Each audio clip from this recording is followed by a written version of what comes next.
আমি আজকে ছবি তুলতে পারবো। ছবি তুলতে পারবো না মানে? এটা কি ফাইজলামি শুরু করছো? Is it fun? হ্যাঁ, আমি কি সবসময় এরকম করি? আমি আপনার কথা শুনি না? মানুষের একটা সুবিধা থাকতে পারে না? ভাইরে, তুমি একটা প্রফেশনাল, কোম্পানির সুবিধার দিকে সে নিজেটা একটু কনফিডেন্ট করা যায় না? শেষ পর্যন্ত এক্স গার্লফ্রেন্ডের বিয়ে উপলক্ষে ফটোশুট করতে হচ্ছে। এইসব কথা আমাকে বলছো না? তোমাকে বলবো না তাহলে কাকে বলবো? আমার এক্স বয়ফ্রেন্ড বলে কথা।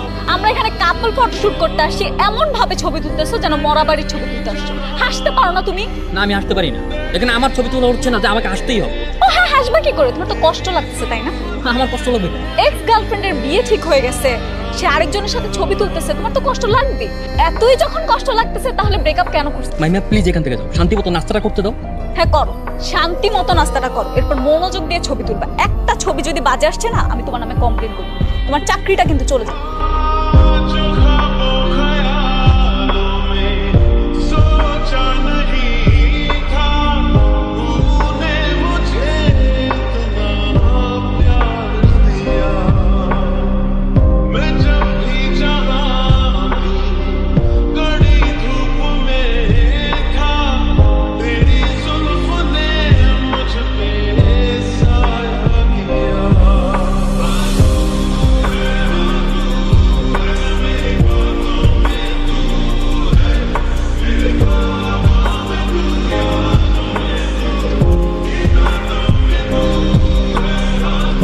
আমাদের বিয়ের সময় যখন গায়ে হলুদ হবে তখন কিন্তু আমরা অনেক মজা করবো। আমি হলুদ রঙের শাড়ি পরবো, সবাই আমাকে হলুদ মেখে দিবে, কত মজা হবে। ভাবতেই কেমন শান্তি লাগে। কিন্তু তুমি তো আমাকে দেখতে পারবে না। কেন কেন দেখতে পারবো না কেন? কারণ হলুদের দিন ছেলেরা ছেলেদের বাড়িতে থাকে আর মেয়েরা মেয়েদের বাড়িতে। তুমি এখানে, সবাই তো নিচে অপেক্ষা করছে। তুমি আসছো কেন? হলুদ নিয়ে এসেছি। তুমি না বলেছিলে নিজের হাতে আমাকে হলুদ লাগিয়ে দিবে? লাগিয়ে দাও। মাহিমা কেন বারবার আসো? কেন বারবার এসে কাটাকে নুনের ছিঁড়ে দাও বলো তো? তুমি বোঝো না? বুঝতে পারো না? সারাটা দিন আমাকে কষ্ট দেওয়ার জন্য যা ইচ্ছা তাই করেছো। কষ্ট? তোমার আবার কিসের কষ্ট? তুমি নিজেই তো বলেছো আমাকে বিয়ে করবে, তাহলে আবার কষ্ট কি? না, আমার কোনো কষ্ট নেই, কিছু না, এমনি। কিছু না এমনি? সব দোষ কি আমার? ভাবতাম যাওয়ার হয়ে গেছে। তুমি প্লিজ চলে যাও। আজকে তোমার গায়ে হলুদ বিভাগে তোমাকে আর আমার কাছে ঝামেলা হয়ে যাবে। কোনো ঝামেলা হবে না। তোমার মনে নেই সেদিন তুমি কি বলেছিলে? এখন কেন পালিয়ে বলছো? দেখো মাহিমা, এখনো সময় আছে। প্লিজ প্লিজ তোমার জীবনের সাথে আমাকে আর জড়িয়ে রেখো। এবার তো একটু স্বার্থপর হও, নিজের কথা ভাবো, নিজের পরিবারের কথা ভাবো। এখনো সময় আছে। আমাকে ছেড়ে নিজের জীবনটাকে সুন্দরভাবে বোঝো। তোমার জীবন থেকে আমাকে মুক্তি দিতে পারলে তুমি ভালো থাকবে। আমি তোমাকে কিভাবে ধরে রাখবো বলো? আমার কোন সামর্থ্য তোমাকে ধরে রাখবো? আমি না করি চাকরি, না করি ব্যবসা, না আমার কোনো ভালো থাকার জায়গা আছে। সারাদিন রাস্তায় ছবি তুলে কি খাবা তুমি? তোমাকে খাওয়াবো কি, পড়াবো কি? আমার ছবি খাবা? ও, আমার তোলা ছবি তো তোমার পছন্দ। আমি কি করবো বলো? বুঝতে পেরেছি, আমাদের সম্পর্কটা ইতি টানতে চাচ্ছ, আমাকে তোমার জীবন থেকে মুক্তি দিতে চাচ্ছ, তাই তো? হ্যাঁ। ঠিক আছে, ভালো থেকো তুমি। আমি তোমার জীবন থেকে দূরে সরে যাচ্ছি।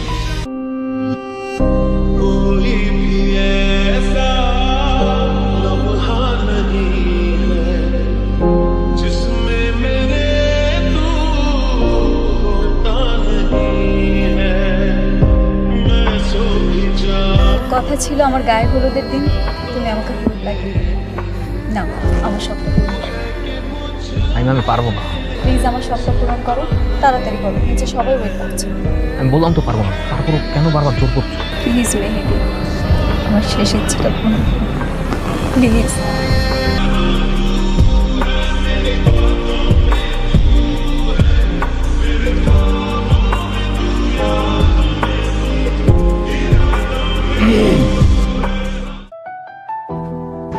রাকিব, তুমি এখানে এত রাতে? কি হচ্ছে এখানে সব মাহিমা? এই ফটোগ্রাফার তোমাকে হলুদ লাগাচ্ছে কেন? তুমি এখানে এলে কিভাবে? ইচ্ছা ছিল হবু বউকে নিজের হাতে হলুদ লাগানো, কিন্তু এখানে এসে যা দেখলাম, ছি ছি ছি ছি, ছি। দেখুন ভাই, আপনি প্লিজ ভুল বুঝবেন না, এখানে কোনো কিছু খারাপ কিছু হয়নি। ছোট ভাই, আমি সবই বুঝি, সবই জানি। আজকে সারাদিন তোমরা যা কানাকানি করেছো সবই আমি দেখেছি। আর ওর সাথে যখন আমি ক্লোজ ভাবে ছবি তুলছিলাম, তুমি যা রিয়েক্ট করেছো, কি মনে করেছো আমি অন্ধ? কিছুই বুঝি না? আমি সবকিছু বুঝতে পেরেছি। রাকিব দেখো, এখানে ছিছি বলার মতো কিছু হয়নি, আমরা এখানে কিছুই করছিলাম না। ও আচ্ছা, চিচি বলার মতো কিছুই হয় না। তুমি রাতের বেলা ছাদের মধ্যে একটা ফটোগ্রাফারের হাতে হলুদ মাখতেছো, এখানে কিছুই হয় না। আমি আসার আগে তোমাদের মধ্যে আরো কি কি জানি হয়েছে আল্লাহই জানে।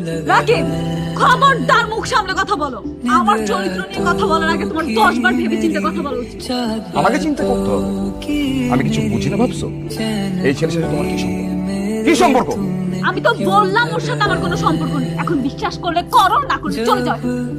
তোমার মতো মেয়েকে বিয়ে করে তুমি থাকো তোমার, আর তোমরা যা করতেছো carry on, carry on.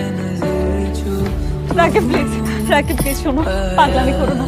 I am sorry বলতেছি। তুমি যা দেখছো আর যা ভাবছো সব ভুল। প্লিজ পাগলামি করে বিয়েটা ভেঙে দিও না প্লিজ। আমি তোমার কাছে রিকোয়েস্ট করছি। আপনি কিন্তু বাড়াবাড়ি করছেন। আপনাকে আমি ভদ্র আর শিক্ষিত ফ্যামিলির সন্তান ভেবেছিলাম। কিন্তু আপনার চিন্তা ভাবনা কতটা জঘন্য এটা ভাবতে পারিনি। মেহেদি, তুমি চুপ থাকো। বলতে দাও, ওকে সমস্যা কি? বলো বলো, কি বলতে চাও বলো বলো। কি বুঝতে পারছেন আপনি? কতটুকু জানেন ওর সম্পর্কে? কতটুকু জানি না। বেয়াদব, বেয়াদব ছেলে। শালার তোমাকে বিয়ে না, বিয়ে ক্যান্সেল, বিয়ে ক্যান্সেল। তোমাকে আমি বিয়ে করতে পারবো না। করো তোমরা যা ইচ্ছে তাই করো, বিয়ে ক্যান্সেল।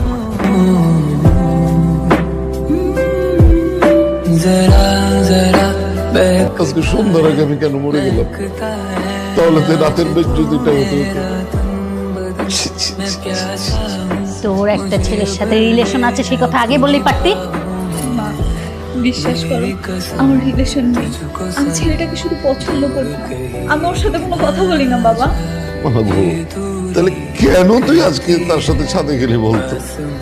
কোনো মেয়ে যদি তার সাবেক বন্ধুর সাথে ছাদে যায়, যার ঘরে একদিন পরে বিয়ে, এটা কি বলে মানুষ বলে? বাবা, আমি তো বললাম আমার ভুল হয়ে গেছে। আমি তো আমার ভুলকে স্বীকার করছি, আমি বুঝতে পারলাম। এখন স্বীকার করে কি লাভ? বিয়েটা তো ভেঙেই গেল।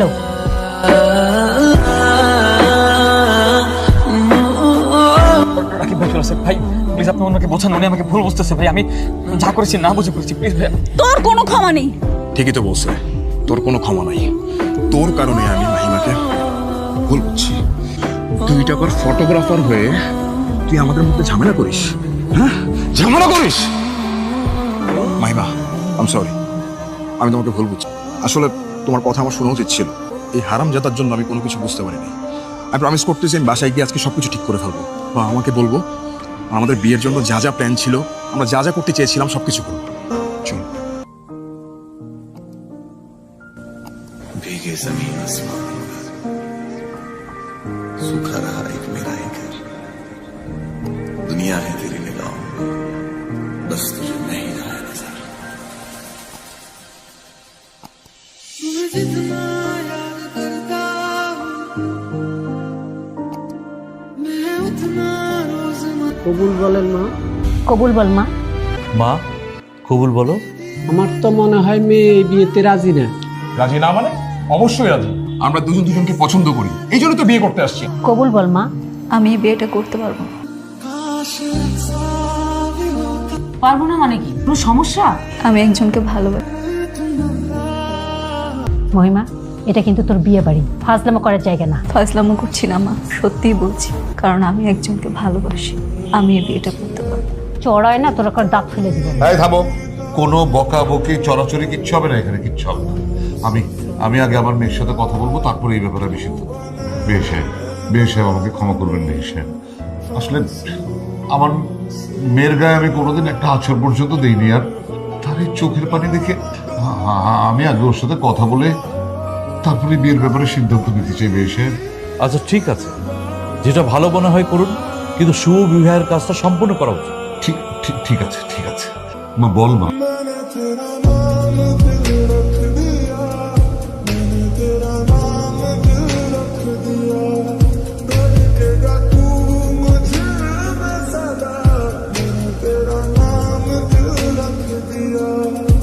হ্যাঁ আমি জানি আমি অপরাধী।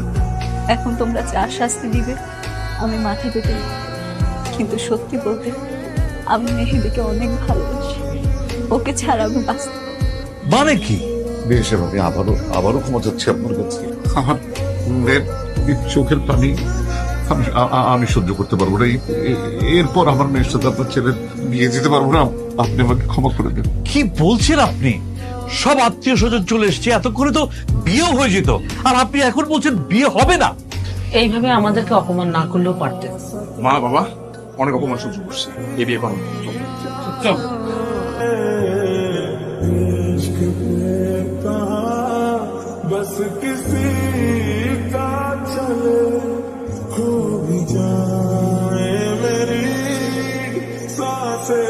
আজকে আমার মেয়ের সাথে মেহেদির বিয়ে হবে।